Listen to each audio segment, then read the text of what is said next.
नमस्कार, मैं हूं श्वेता सिंह और आप देख रहे हैं आज तक। लगातार पिछले कुछ दिनों से, जब से नागरिकता संशोधन कानून बना है, तब से पहले संसद में तीखी बहस सुनाई दी, उसके बाद सड़कों पर एक संग्राम नजर आया। लेकिन संसद में बहस उतनी लंबी नहीं चली जितना सड़कों पर हिंसा, आगजनी, विरोध, प्रदर्शन, ये सब कुछ नजर आ रहा है।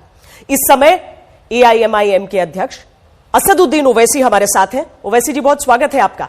सबसे पहले यह बताइए कि डर आपको एनपीआर से लग रहा है या फिर मोदी सरकार से लग रहा है?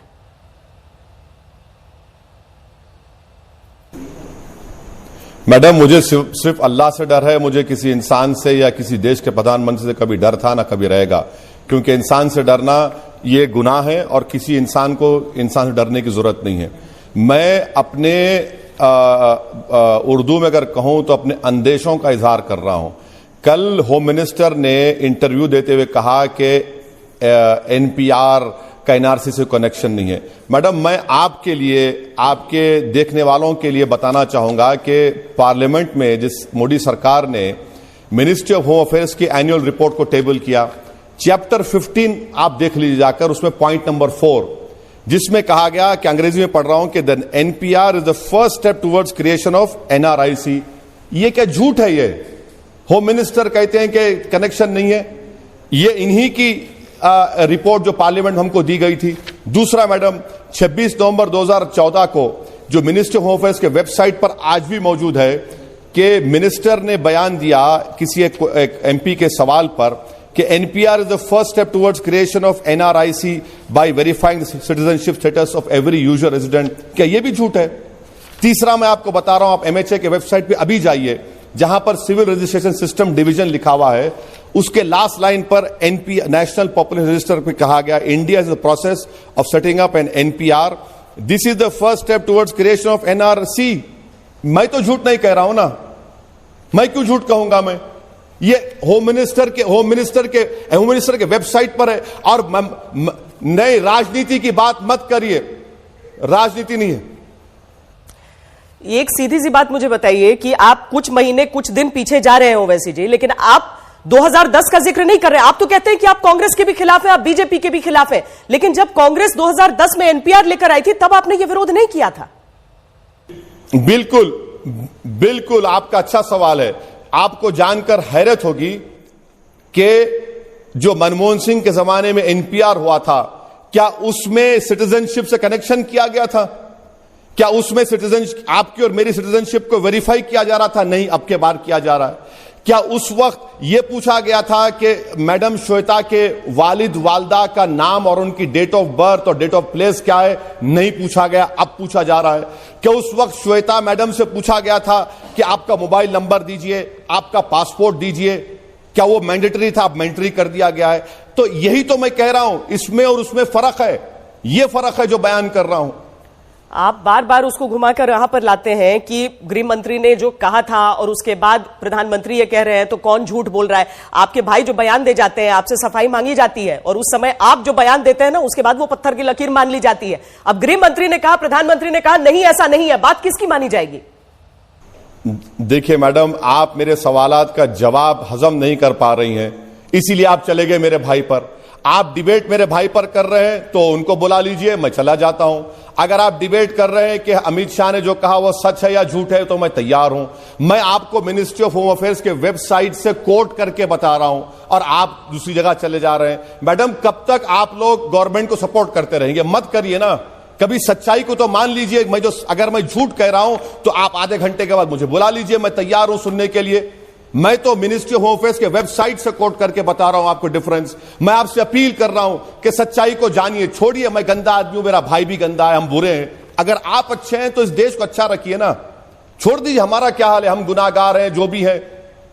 नहीं, देखिए, बहुत आसान है इल्जाम लगा देना कि जो सरकार है उसको आप सपोर्ट कर रहे हैं कि नहीं। आप ये बताइए कि आप ही लोगों की तरफ से ये बात उठाई जाती है ना कि अर्थव्यवस्था में दिक्कत है, मंदी है, बेरोजगारी है। इसके लिए तो कभी मैंने नहीं देखा, किसी ने नहीं देखा कि आप लोग इस तरीके से सड़क पर उतरे, इतने उग्र हो जाए, इस तरह की चीजें हो, ऐसा विरोध प्रदर्शन हो।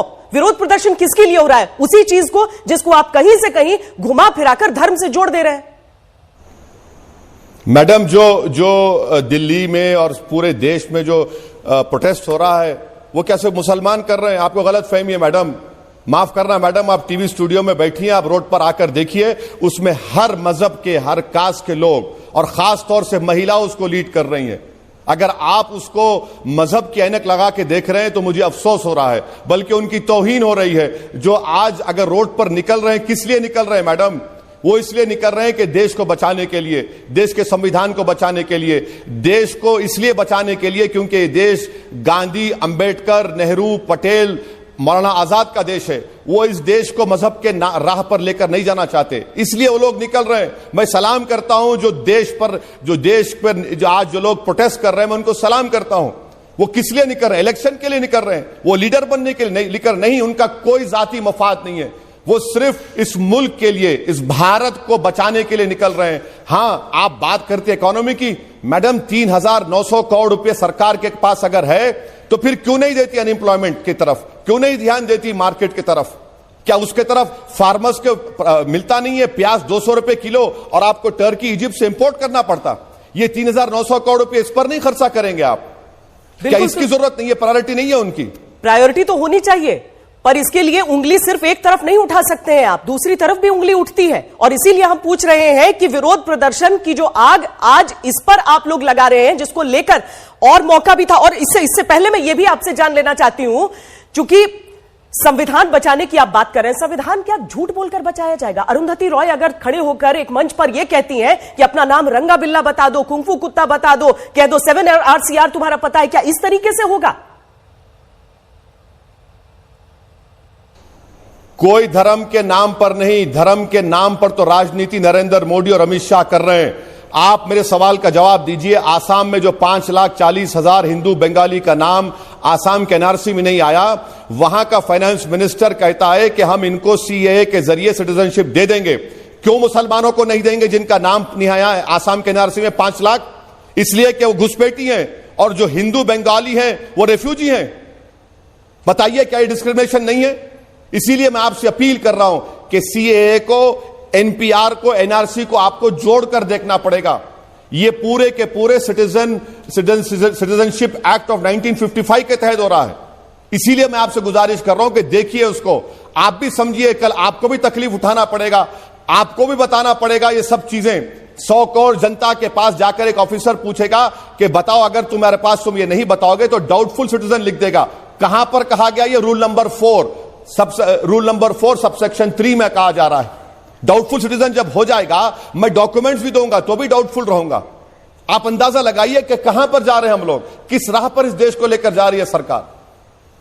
समझ नहीं आता है कि संसद में मौका रहता है ये सारी चीजें बोलने के लिए। राज्यसभा में बीजेपी के पास, एनडीए सरकार के पास नंबर भी उस हिसाब से नहीं, अपने ही साथी इधर उधर उनके होते रहते हैं, लेकिन उसके बावजूद पास करवा लिया ना उन्होंने कानून। और आखिरकार आग कहां पर लगाई गई? सड़कों पर। सड़क पर कोई आग नहीं लगा रहे हैं। सड़क पर हिंदुस्तान की आवाम, भारत की जनता निकलकर एक फाशिस्ट गवर्नमेंट से भारत को बचाने की कोशिश कर रही है। जो आग लगा रहा है उस पर एक्शन लीजिए। जिसने जामे मिलिया के लाइब्रेरी में घुसकर मिनाजुद्दीन की आंख को जाय कर दिया, उसके खिलाफ एक्शन लीजिए। जिसने अलीगढ़ मुस्लिम यूनिवर्सिटी में एक बच्चे का हाथ काटना पड़ा, उसके खिलाफ एक्शन लीजिए। बिजनौर में सलमान को गोली मार दी गई जो यूपीएससी का था, उसके खिलाफ एक्शन लीजिए।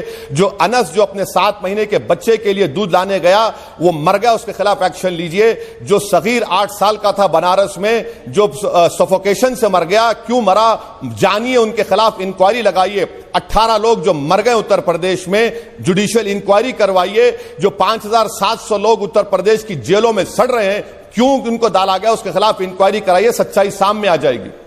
ये सारे नाम आपको याद रहे, लेकिन वो नाम आपको याद नहीं रहे जो वर्दी की वजह से नाम लिए नहीं जाते हैं। क्या वर्दी वालों की आंखें नहीं गई इसमें? क्या उनके ऊपर हमले नहीं हुए इसमें? क्या वो सीसीटीवी, सारी जो फुटेज है वो सब झूठ बोल रही है? वो बिल्कुल आप एक्शन लीजिए। वीडियोस उसके भी हैं जहां पर बिजनौर में, नेफ्तार के इलाके में मस्जिद के सीसीटीवी कैमरे को तोड़ा गया। वीडियोस वहां कर भी हैं कि जहां पर आरएएफ और पुलिस चल रही है, मुस्लिम महल्ले में रोड पर गाड़ियों के शीशे तोड़े गए, उसके भी वीडियो है। मस्जिद में घुसकर मारा गया, उसके भी वीडियो है। बहुत से वीडियोस है मैडम, सबको जमा करिए और सच्चाई का अंदाजा उस वक्त होगा जब एक इंडिपेंडेंट जुडिशियल कमीशन अपॉइंट किया जाएगा। इन तमाम वीडियोस को वो देखे और जो कोई भी मुलविस हो उसके खिलाफ एक्शन लीजिए। कौन रोक रहा है आपको? नहीं तो फैसला तो आप भी सुना रहे हैं ना कि उस इंडिपेंडेंट जुडिशियल कमीशन से पहले, लेकिन सरकार ने अपनी तरफ से कह दिया है कि कदम हम पीछे हटाएंगे नहीं। आपको लग रहा है कि इतना उग्र प्रदर्शन होता रहेगा, विरोध होता रहेगा, तो क्या सरकार अपने कदम पीछे हटाएगी? सीए के हिसाब से तो नागरिकता दी जाने लगी है अब। मैडम, सरकार जो कर रही है, सरकार कोई खुदा या भगवान नहीं है। सरकार के खिलाफ प्रोटेस्ट करना, एहतजाज करना, यह मेरा कॉन्स्टिट्यूशनल राइट है और मैं करता रहूंगा। सरकार में है तो इसका मतलब यह नहीं है कि आप संविधान की धज्जियां उड़ा सकते हैं। आप सरकार में है तो इसका यह मतलब नहीं है कि आप देश को मजहब के नाम पर चला सकते हैं, जो हमारे संविधान के खिलाफ है। इसीलिए भारत की जनता इसके खिलाफ अपने गम और अपने गुस्से का इजहार कर रही है, जमहूरी अंदाज में प्रोटेस्ट करके।